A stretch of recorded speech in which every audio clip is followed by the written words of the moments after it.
All right, last week I started the magic finger.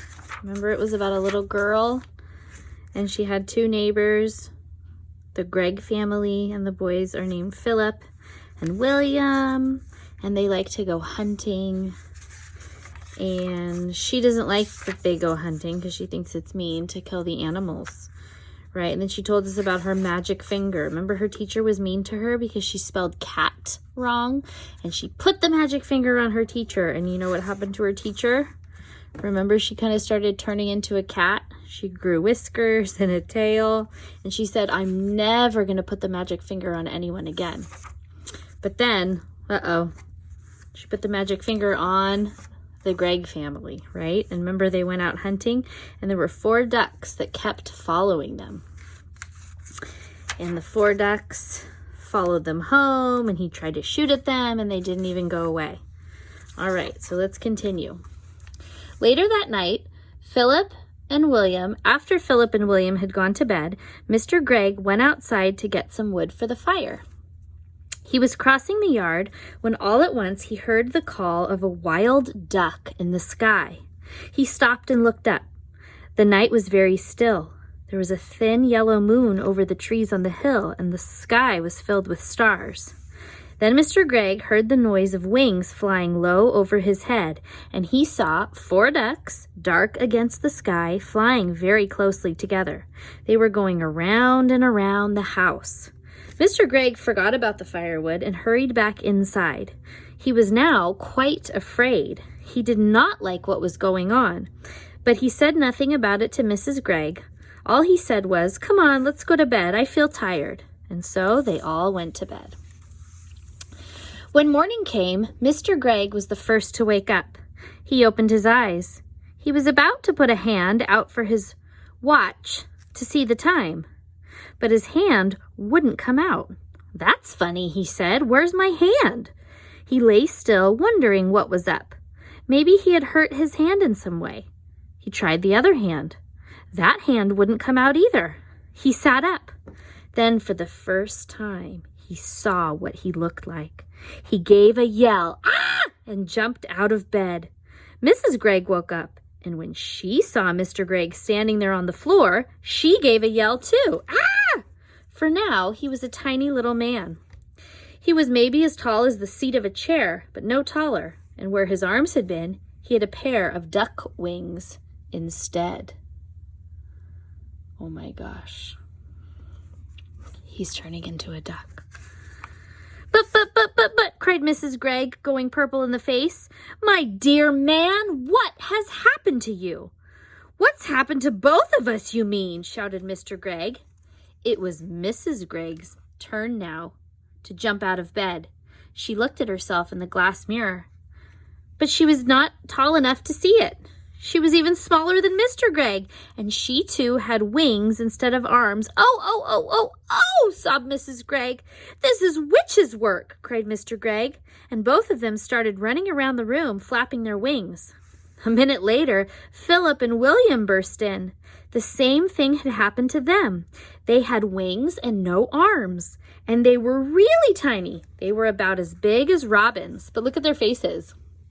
They look like they're happy, don't they? Can you imagine if you had wings and you could fly? How cool that would be. Mama, chirped Philip. "Look, Mama, we can fly." And they flew up into the air.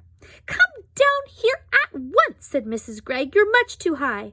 But before she could say another word, Philip and William had flown right out the window. Mr. and Mrs. Gregg ran to the window and looked out. The 2 tiny boys were now high up in the sky. Then Mrs. Gregg said to Mr. Gregg, "Do you think that we could do that, my dear?" "I don't see why not," said Mr. Gregg. "Come on, let's try." Mr. Gregg began to flap his wings hard, and all at once he went up. Then Mrs. Gregg did the same. "Help!" she cried as she started going up. "Save me! Save me!" "Come on," said Mr. Gregg. "Don't be afraid." So out the window they flew, far up into the sky, and it did not take them long to catch up to Philip and William. Soon the whole family was flying around and around together. "Oh, isn't it lovely?" cried William. "I've always wanted to know what it feels like to be a bird." Your wings are not getting tired, are they, dear? Mr. Gregg said to Mrs. Gregg. Not at all, said Mrs. Gregg. I could go on flying forever. Hey, look down there, said Philip. Somebody is walking around in our garden. They all looked down, and there below them, in their own garden, they saw 4 enormous wild ducks. The ducks were as big as men, and what is more, they had great long arms like men instead of wings. The ducks were walking in a line to the door of the Greggs' house, swinging their arms and holding their beaks high up in the sky. Stop! Called a tiny Mr. Gregg, flying down low over their heads. Go away! That's my house. The ducks looked up and quacked, quack. The first one put out a hand and opened the door of the house and went in. The others went in after, and the door shut. So it sounds like the magic finger made the people turn into birds, and the birds turn into bird people. Uh-oh. The Greggs flew down and sat on the wall near the door. Mrs. Gregg began to cry. Oh, dear, she sobbed. They have taken our house. What shall we do? We have no place to go. Even the boys began to cry a bit now. We will be eaten by cats and foxes in the night, said Philip. I want to sleep in my own bed, said William. Now then, said Mrs. Gregg, it isn't any good crying. That won't help us. Shall I tell you what we're going to do? What? They said. Mr. Gregg looked at them and smiled. We are going to build a nest. A nest, they said. Can we do that? We must do it, said Mr. Gregg. We've got to have somewhere to sleep. Follow me. They flew off to a tall tree, and right at the top of it, Mr. Gregg chose the place for the nest. Now we want sticks, he said. Lots and lots of little sticks. Off you go, all of you, and find them and bring them back here. But we have no hands, said Philip. Then use your mouths. Mrs. Gregg and the children flew off, and soon they were back carrying sticks in their mouths. Mr. Gregg took the sticks and started to build the nest. More, he said. I want more and more sticks. Keep going. The nest began to grow. Mr. Gregg was very good at making the sticks stick together.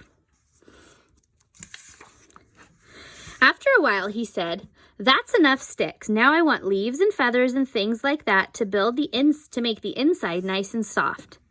The building of the nest went on and on. It took a long time, but at least it was finished.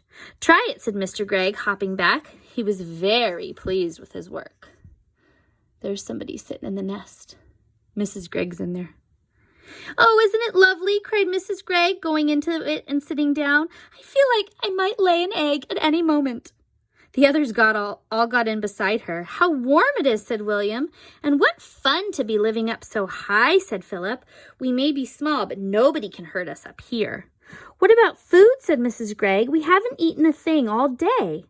That's right, said Mr. Gregg. So we will now fly back down to the house and go in by an open window and get a tin of biscuits when the ducks aren't looking. Oh, we will be pecked to bits by those dirty great ducks, cried Mrs. Gregg. Oh, we shall be very careful then, my love, said Mr. Gregg, and off they went. But when they got down to the house, they found that all the doors and the windows were locked. There was no way in.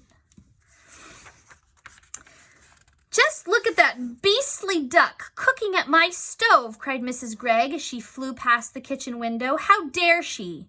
And look at that one holding my lovely gun, shouted Mr. Gregg. One of them is lying in my bed, yelled William, looking into a top window. And one of them is playing with my electric train, cried Philip. Oh dear, said Mrs. Gregg. They have taken over our whole house. We shall never get it back, and what are we going to eat? So there's one cooking in the kitchen. There's one with the gun. There's one in the bed. And there's one playing with the train. I will not eat worms, said Philip. I would rather die. Or slugs, said William. Mrs. Gregg took the two boys under her wings and hugged them. "Don't worry," she said. "I can mince it up all very fine, and you won't even know the difference. Lovely little slug burgers. Delicious worm burgers." "Ew." "Oh, no," cried Philip. "Never," said William. "Disgusting," said Mr. Gregg. "Just because we have wings doesn't mean we have to eat bird food. We can eat apples instead. Our trees are full of apples. Come on." So off they flew to an old apple tree. But to eat an apple without holding it in your hands is not very easy. Every time you try to get your teeth into it, it just pushes it away. In the end, they were able to get a few small bites each, and then it began to get dark. So they all flew back to the nest and lay down to sleep.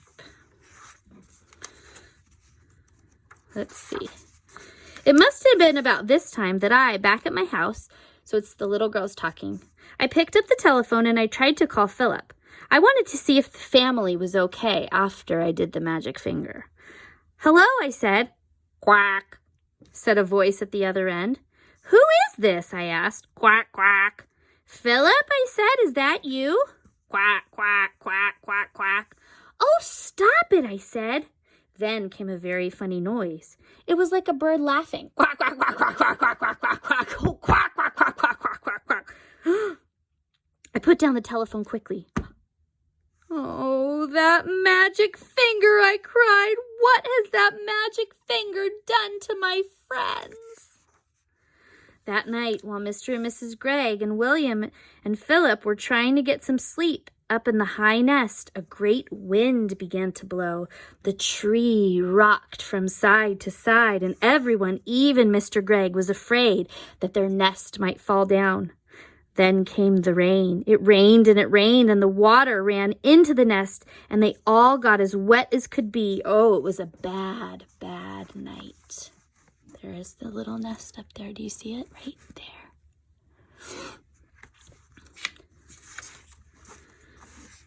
All right, I'm going to stop reading there, and we'll finish it tomorrow. Okay? Put my bookmark in there.